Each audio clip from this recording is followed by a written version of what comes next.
Dear Kuya Poy, ako po si Feli. 32 years old mula dito sa Quezon City. Sa totoo lang, Kuya Poy, ay gigil na gigil pa rin ako. Kung mababasa nyo nga ang liham kong ito ay puno ito ng galit, poot at matinding pagkasuklam.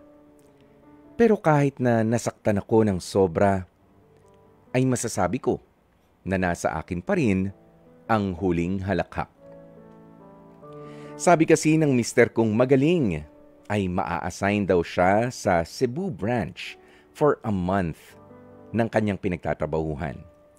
Parte raw kasi yun ng regularization process ng kanyang employer. Naniwala naman ako, Kuya Poy. Lagi pa nga akong updated sa lahat ng ginagawa niya doon. Nagsisend ng mga pictures ng hotel view, office at mga lugar sa Cebu ang mister ko. Nagpo-post pa nga siya sa mga My Day tungkol sa mga nangyayari sa kanya doon. Pero ganito kasi yon. Ang mister ko ay hindi marunong at hindi rin mahilig na mag-selfie kaya puro background at scenery lang ang mga ipinopost niya. Akala ko naman ay normal lang yon. Pero ang hindi ko pala talaga alam ay niloloko niya na ako. 3 buwan matapos ang assignment kuno ng aking mister sa Cebu, doon ko nalaman ang totoo. Inad kasi ako sa Facebook ng office mate niya. At itong office mate ni mister na ito ay yung totoong na-assign talaga sa Cebu. Inad niya ako dahil asawa siya ng kaibigan ko. At doon ko nga nalaman na lahat pala ng ipinopost ng asawa ko ay galing lang sa mga post ng office mate niyang yun na pumunta talaga doon. Isinesave niya lang pala yung mga pictures. Tapos siya ang nagma-My Day at ipinapadala pa para sa akin para magmukhang totoo na nandun siya. Mas lalo akong nasaktan, Kuya Poy, nang malaman kong habang nasa Cebu daw siya, ay may nabuntis palang babae ang mister ko. Doon pala siya nagstay buong buwan at ginamit pa niyang dahilan ng trabaho para lang makasama ang nabuntis niya, nakabit niya. Hindi na ako nagdalawang isip pa sa mga nalaman ko. Nagsumbong ako sa HR ng opisina nila. Sinabi ko ang lahat-lahat ng ginagawa ng asawa ko, pati na yung paggamit niya sa kumpanya sa panloloko niya. May mga ebidensya kasi ako, Kuya Poy, kaya nagpasya ang HR nila na tanggalin siya. Hindi dahil sa pangangaliwa pero dahil sa idinamay niya pa ang kumpanya sa kalokohan niya. Sa ngayon ay nagmamakaawa sa akin ng mister ko na tulungan ko raw siyang makabalik sa trabaho dahil wala na raw siyang mapagkakakitaan. Umaasa lang daw sa kanya yung kabit na nabuntis niya. Minsan ko siyang narinig na nanonood at nakikinig din sa inyong programa, Kuya Poy. Kaya sana sa mister ko, kapag narinig mo ito, kasama ang kabit mo, mamuti sana ang mga mata ninyong dalawa. Napakawalang hiya ninyo sa akin. Pagpasensyahan niyo na po, Kuya Poy, ang galit, ang puot na nararamdaman ko sa ngayon. Pero bahagi po yata yan ng proseso ng isang asawang niloko. Maraming salamat po sa inyong programa dahil kung hindi niya nabanggit sa akin na nakikinig siya sa Heart to Heart, malamang hanggang ngayon ay wala akong kasalo sa ginawang kalokohan ng magaling kong asawa. Lubos na gumagalang, Feli. At napakinggan nga natin ang nakakagulat, nakakagalit at kahindik-hindik na masasabi na rin natin, ano, na mga naging desisyon din nitong ating letter sender na si Feli sa kanyang pagkakahuli sa kanyang mister na grabe yung panloloko o nagpanggap na nasa ibang lugar dito sa bansa kaya hindi umuuwi, yung pala naman ay kasama ang kanyang kabit na buntis pa nga at kinukuha lang yung mga pictures na ibinibigay at ipinapakita pa nga sa social media dito sa kanyang asawa mismo. 'Di ba? Grabe rin yung effort pero kinulang. Yung naging effort na yan, hindi rin naging maingat itong si Mister. Hindi naman sa gusto natin na magtuloy-tuloy ang panloloko, pero alam nyo, yung pagdating minsan ng mga problema sa atin ay blessing in disguise. Katulad nga nito na binanggit sa atin ni Feli. Sa una pa lang ay sinabi nga nitong letter sender natin na kung mababasa daw natin itong at mapakikinggan nga ang kwento ay puno ng galit, puot at matinding pagkasuklam. At yan naman po talaga ay bahagi ng proseso lalo na nga sa mga taong niloko ng kanilang mga asawa. Opo, nandyan yung nandyan din yung feeling na ikaw ay napakalungkot at napapatanong saan ako nagkulang, bakit ako niloko, bakit deserve kong lokohin ng asawang pinagkatiwalaan ko. 'Di ba ganyan hanggang sa maging galit na 'yan. Oo, pagkatapos sa mga luha, gigil, galit naman. Pero tama lang naman yan, Feli, you need to acknowledge your emotions. Napaka-strong na mga emosyon na meron ka ngayon. Dahil ikaw man mismo ay nagulat at ikaw ang pinaka-nakakaramdam ng sakit dito sa ginawa ng asawa mo na hindi na natin pinangalanan. Nasabi mo pa nga ay nakikinig dito sa ating programang Heart to Heart. Kaya naman pare, yan, wala ka ng trabaho ngayon. Ayan, pero alam niyo siguro may iba-iba kasing mga policy sa mga HR, sa mga pribadong mga kumpanya dahil itong si Feli ay nagsumbong sa HR para matanggal sa trabaho yung asawa niya dahil ginagamit di umano yung mga activities ng office nila para sa kalokohan niya. Well, pwedeng hindi siya directly makakaapekto pero kung nailink nga kung nailink na talagang ginagamit yung mga aktibidades ng kumpanya para sa kalokohan sa kanyang asawa, baka kilalanin nga ng HR. Kaya, pero para sa iba kasi, ang HR ay nakikialam lang kapag ang isang empleyado ay involved doon sa isa pa.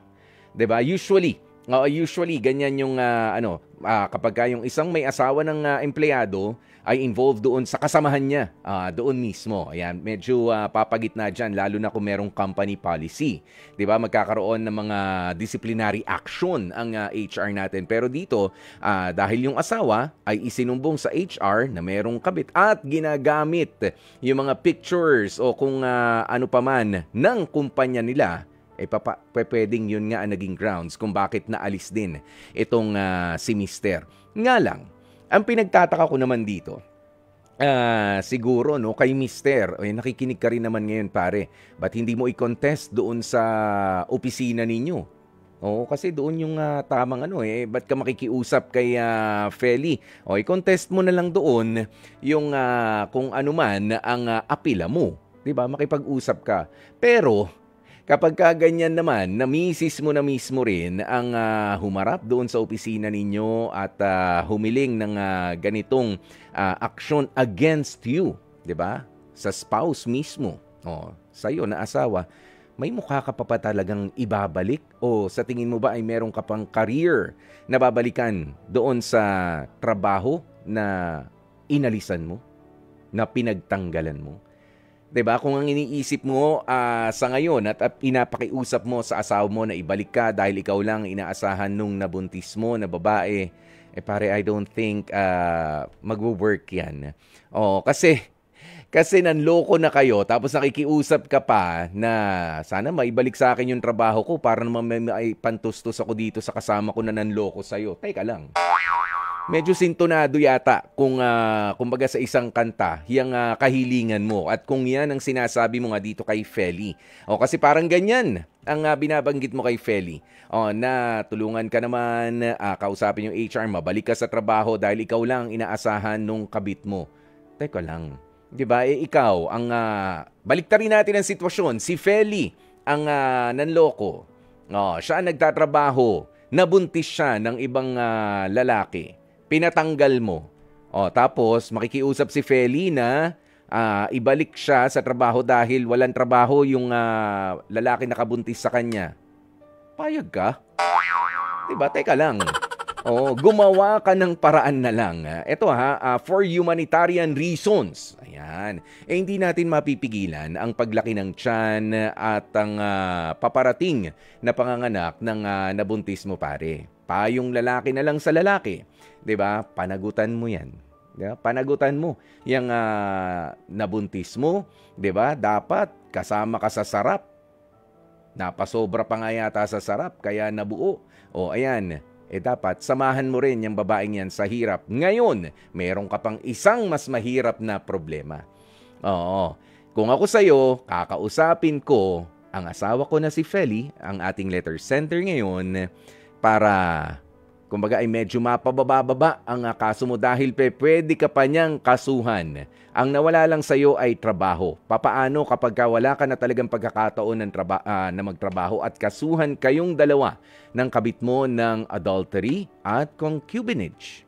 Maging technical pa, itong si Feli, saan ka dadamputin? Saan ka dadamputin kung sakasakali? Na yan ang maisipan niya ng dahil sa galit. Kasi sa ngayon, lalo mong ginagalit yung asawa mo. 'Di ba? Sa kalokohan na ginawa mo at talagang iiwan mo na siya ng ganung katindi. Masakit 'yan para sa isang babae, pare.